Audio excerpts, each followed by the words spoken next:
Budget 2026 के direct tax changes को अगर सिंपल लैंग्वेज में समझे तो ये बजट रेट से ज़्यादा प्रोसेस पर फोकस करता है। सबसे पहली बात, इनकम टैक्स स्लैब्स और रेट्स में कोई चेंज नहीं किया गया। इसका मतलब अगर आप लास्ट ईयर जितना टैक्स दे रहे थे तो सिर्फ स्लैब्स की वजह से इस साल ज़्यादा या कम टैक्स नहीं देना पड़ेगा। पहले अगर ITR फाइल करते वक्त कोई मिस्टेक हो जाती थी तो उसे करेक्ट करने का टाइम 31 दिसंबर तक ही होता था। बजट 2026 के बाद अब आप 31 मार्च तक अपनी रिटर्न रिवाइज कर सकते हो। ये चेंज उन टैक्स पेयर्स के लिए है जो जेन्युइन मिस्टेक्स कर देते हैं। सैलरीड इंडिविजुअल्स जो ITR 1 या ITR 2 फाइल करते हैं उनकी डेडलाइन 31 जुलाई ही रहेगी।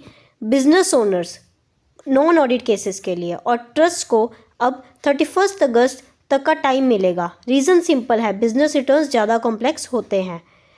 अगर किसी पर्सन को मोटर एक्सीडेंट केस में कोर्ट से कंपनसेशन मिलता है और उस पर इंटरेस्ट भी मिलता है तो अब ये इंटरेस्ट टैक्स फ्री होगा। पहले इस पर टैक्स लगता था, अब नहीं। फॉरेन ट्रैवल पैकेजेस पर और फॉरेन एजुकेशन या मेडिकल एक्सपेंसेस के लिए जो TCS लगता था उसे 5% से घटाकर 2% कर दिया गया है। इससे टोटल टैक्स कम नहीं होता पर कैश फ्लो प्रेशर कम होता है। लोअर TDS सर्टिफिकेट के लिए अब ऑटोमेटेड प्रोसेस होगा। NRI से प्रॉपर्टी खरीदते वक्त TDS के लिए अलग टैन लेने की ज़रूरत नहीं, पैन से काम हो जाएगा। स्मॉल फॉरेन एसेट्स को जो डिक्लेयर नहीं हो पाए उनके लिए 1 टाइम 6 मंथ विंडो दी गई है। कुछ मिस्टेक्स को अब डिस्क्रिमिनलाइज कर दिया गया है, जैसे TDS डिले या बुक्स ऑफ अकाउंट्स ना दिखाना।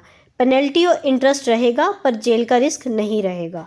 फ्यूचर्स और ऑप्शंस ट्रेडिंग पर STT बढ़ा दिया गया है। इसका ऑब्जेक्टिव है स्पेकुलेटिव ट्रेडिंग को डिस्करेज करना।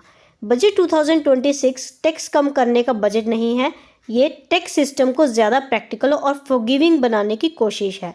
जो टैक्स पेयर्स रूल समझ के चलते हैं उनके लिए सिस्टम ईजी हुआ है।